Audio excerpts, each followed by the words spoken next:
Area high schools had their season openers in baseball and softball. We'll have the highlights. Lincoln High School's Payne and Parker Dugan signed letters of intent. We'll have the details. In college baseball, the Blazers picked up a win over rival Olney Central. We'll have these stories and more coming up now on Sports Buzz.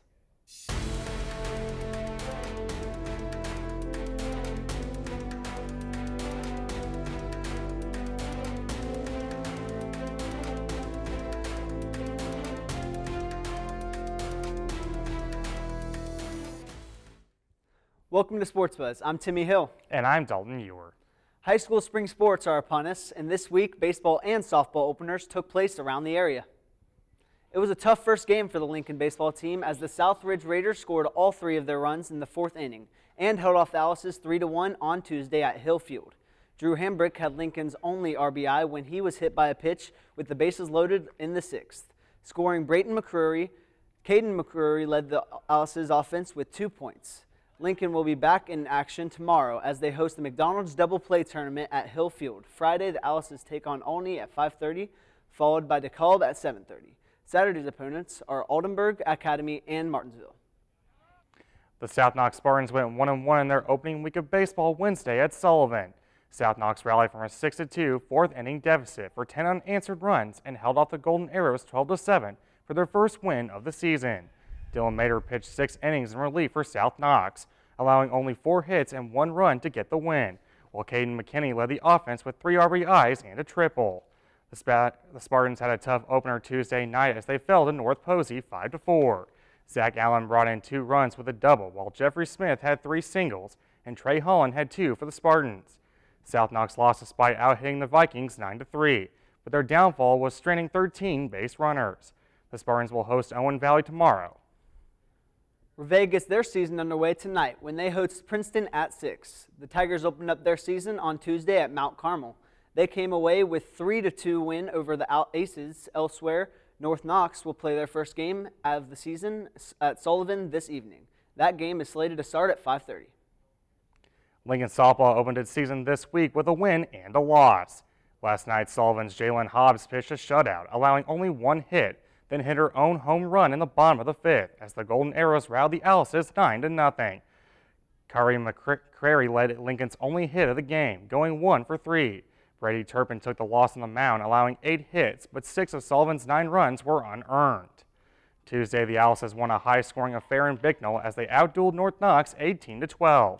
The inning with the most runs was the 5th as Lincoln scored 6 runs to take a 15-3 lead.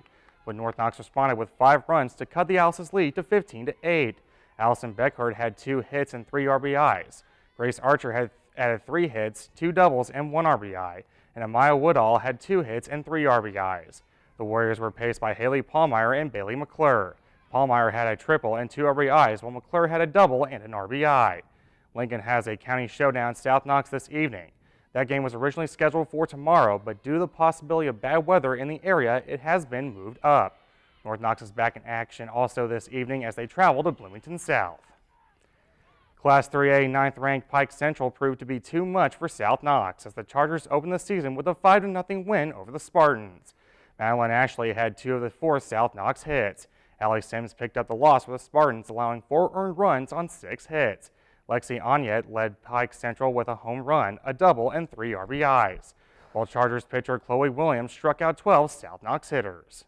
2 twins from Lincoln High School made their college choices official on Monday. Senior Peyton Dugan signed to play tennis at Earlham College in Richmond, Indiana. Her accomplishments at Lincoln included back-to-back sectional championships as an individual and twice making the All-SIAC team and All-State honorable mention. Peyton was recruited by over 50 colleges nationwide, but felt the Quakers were the right team to join.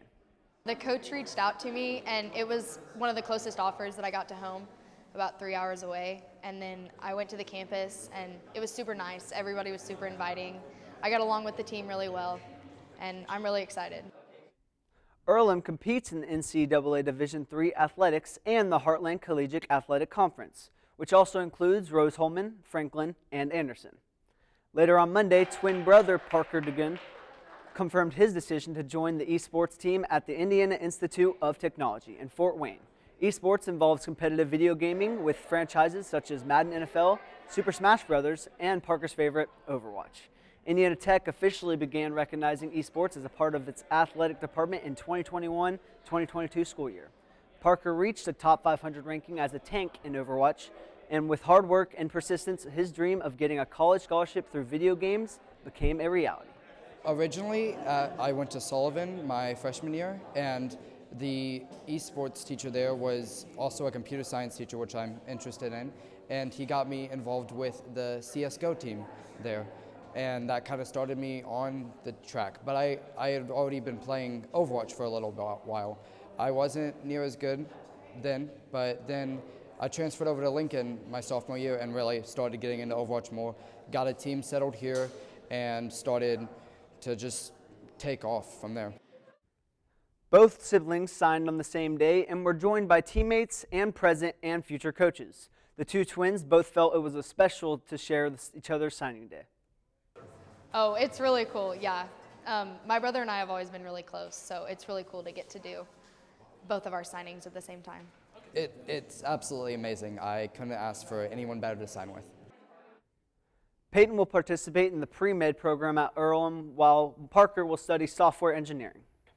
The Linton Miners fell one victory short of their first boys basketball state championship in school history. The UCF commit Joey Hart led all scorers with 23 points and Logan Webb added 11, but it wasn't enough as Fort Wayne Blackhawk Christian won the Class 2A state title 52-45. Kellen Pickett led the Braves with 19 points and Gage Sefton added 16 to help erase an 11-point Linton first half lead. Blackhawk Christian is coached by former IU standout Matt Roth, who took an over when Mark Davidson passed away from cancer last May. Linton's Nathan Frady received the Arthur L. Tressler Mental Attitude Award. The Miners finished the season 29-2. In the Class A championship, Indianapolis Lutheran smashed Southwood 97-66. It was the first state title in boys basketball for the Saints. Lutheran's Caden Loescher led all players with 22 points and 10 rebounds. The Class 3A title was decided in overtime as Northwood dropped Guerin Catholic 66-63. Cade Brenner led the Panthers scoring attack with 28 points. It was the first state title for Northwood. A packed house watched two heavyweights battle for the 4A championship. Ben Davis knocked off Kokomo 53-41 to win their fourth state title. The Wildcats' Zane Doty led all scorers with 20 points. Recently, the city of Washington came together to celebrate inclusion during Disability Awareness Month. Take a look at the Davies County Celebrities versus DSI Terminators basketball game. March is Disability Awareness Month, and so we always try to plan something that involves the community for Disability Awareness Month. And one of the other companies that we partner with up in Kokomo does a basketball game, and they mentioned it to us, and we thought everyone loves basketball here, so we'll try it.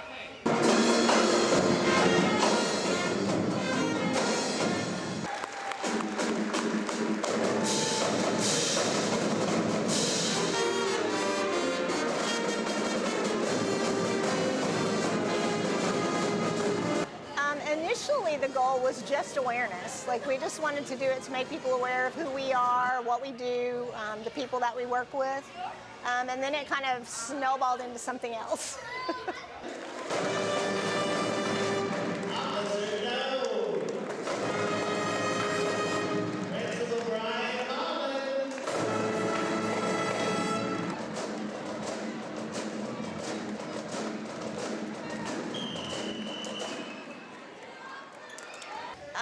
The community support has been unbelievable. Honestly, we couldn't ask for any better support than what we've gotten from the community, and the Lady Hatchets and their coaches have been just phenomenal to work with.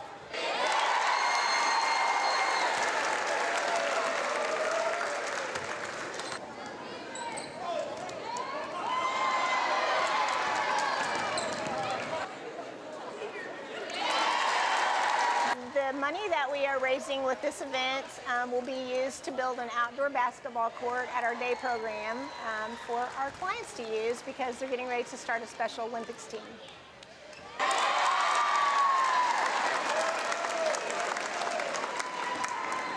Here we go.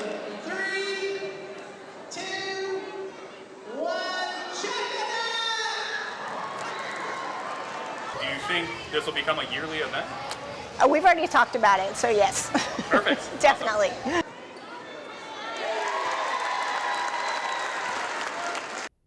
Turning to college sports, Cade Hinton broke a 6-6 tie with a grand slam in the 8th inning to lead VU baseball to a 12-6 win over Albany Central. Colton Evans also hit a 2-run homer in the 5th to go along with a 3-run error put in play by Dale Coy to help the Blazers erase an early 5-1 deficit. Freshman Christian Pinson was the winning pitcher, throwing 5 shutout innings in relief, striking out 6 batters and allowing only 1 run. The Blazers closed out their 4th game MWAC series on Monday at Illinois Central. VU dropped all 4 games to ICC. The Cougars won Monday's games by scores of 7-5 and 8-2. Colton Evans picked up his 6th home run of the season in Game 2, while Cade Hinton had a double and 2 RBIs in Game 1. On Sunday, VU lost 13-2 and 11-0. Gavin Craigs and Josh McCormick took the losses on the mound for the Blazers. VU will host Frontier Community College this evening. Vincennes University Golf competed in the Garn Championship this week. In the 19-team tournament, VU finished 16th overall, while Illinois Wesleyan was the tournament champion. The Trailblazers were led by sophomore Paxton Schwellmeyer. He finished with a 3 over 75 in rounds 1 and 2. Then in the 3rd round, shot a 5 over 77 to finish with a score of 227 to place 12th overall.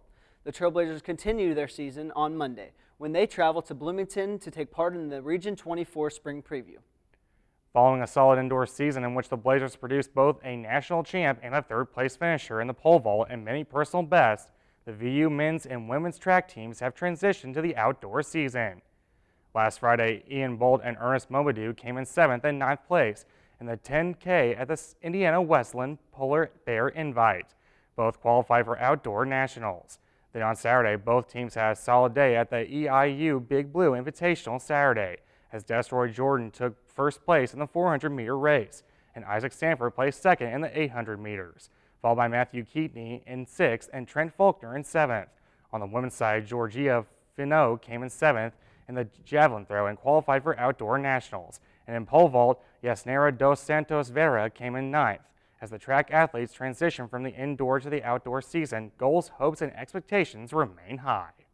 You know, we want to build on what we did indoors, and you know, we had a very successful indoor season with our national champion and 8 All-Americans, so we're hoping to get that plus a couple more at outdoor nationals.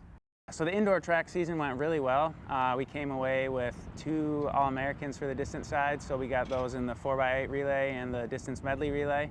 So also got school records in both of those, so that was kind of the highlight from the distance side. Also had a couple individuals as well who came away from the meet with PRs and kind of just short of that All-American status, so very solid all around.